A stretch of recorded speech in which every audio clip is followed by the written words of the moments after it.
अब्बू, अस्सलाम वालेकुम अब्बू। कैसे हैं आप? बड़ी लंबी उम्र है आपकी।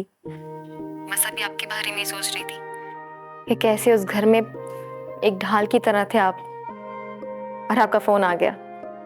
अरे बेटा, मैं तो खुद तुम्हारे पास आने वाला था, लेकिन वो तुम्हारी माँ कहीं गई हुई है। मैंने कहा मैं उसको फोन करूं, फिर पता नहीं क्या जहन में मेरा ख्याल आया कि पहले मैं तुम्हें फोन करूं।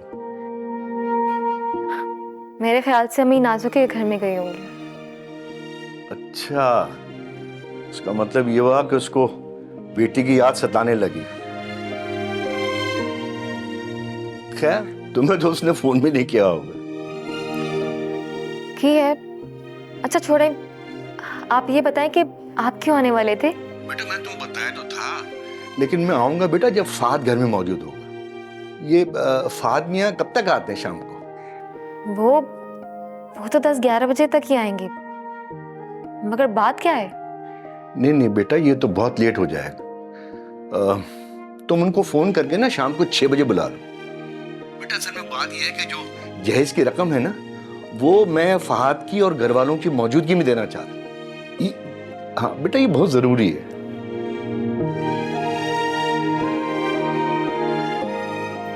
अब्बू, फहाद तो कॉल कर लेती हूँ।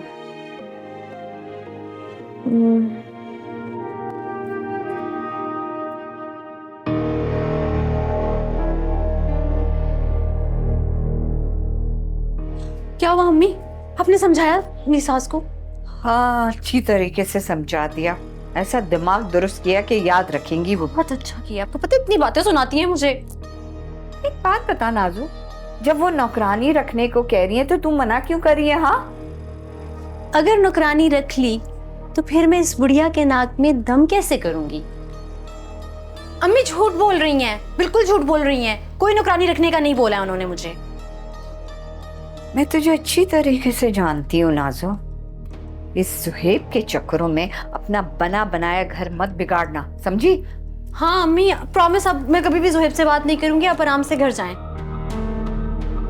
क्यों? यहाँ बैठी हुई मैं तुझे बुरी लग रही हूँ? इतने दिन बाद तो तुझसे मिलने आई हूँ मैं। नहीं नहीं अम्मी, मैं आपको भगा थोड़ी रही हूँ। मैं तो सिर्फ इतना कह रही हूँ, सारी बातें तो हो गई हैं, अब आप जाएं घर। इतनी जल्दी जाके घर करूंगी क्या मैं? तुम्हारे अब्बा भी रात को आएंगे, सुबह के गए हुए। और मैं सोच रही थी कि आज की रात के खाने का बंदोबस्त मैं कर देती हूँ, क्योंकि तुम जो भी ऑर्डर करोगी ना वो बहुत महंगा करोगी।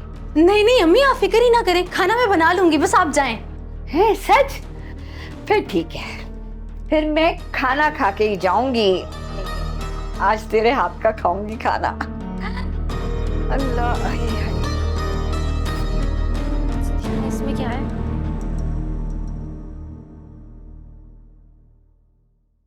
सुनो भाई, आते ही तुमने अपने रंग दिखाना शुरू कर दिए।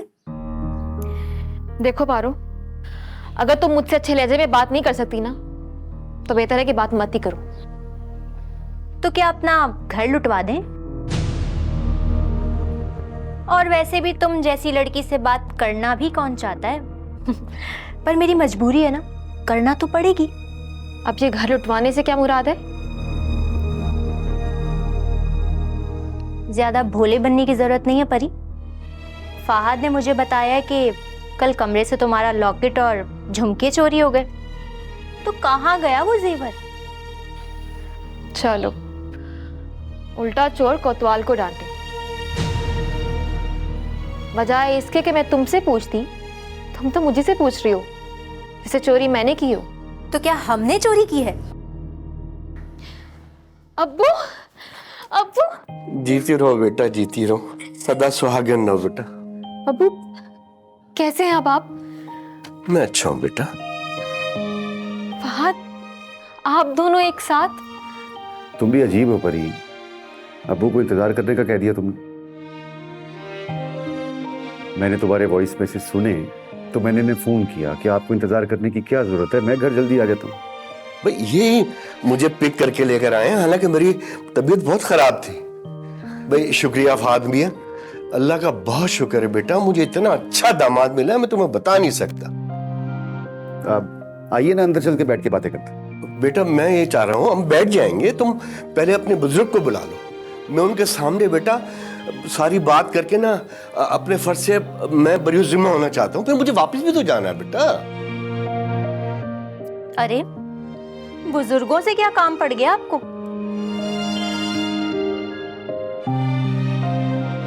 ये अंकल मेरी कजन है, मेरी तायजर बहन पारो। जीती रहो तुम बेटा, जीती रहो।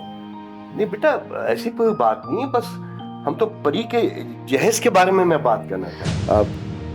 नहीं अंकल, ये बड़ी जाती सी बात है, इसमें किसी बुजुर्ग को इन्वॉल्व करने की क्या जरूरत है? और वैसे भी अब जहेज की जरूरत है भी नहीं। हाँ हाँ, क्या जरूरत है? हम तो कल भी फालतू थे और आज भी फालतू हैं। जैसे तुमने शादी कर ली और हमें कानों कान खबर नहीं लगने दी ना, तो अब भी इन सारी बातों से हमें अनजान ही रखना। नहीं नहीं बेटा तुम बुला लो उनको। हाँ तो बुलाऊंगी ही भाई, हमें भी तो पता चले कि आखिर बात क्या है।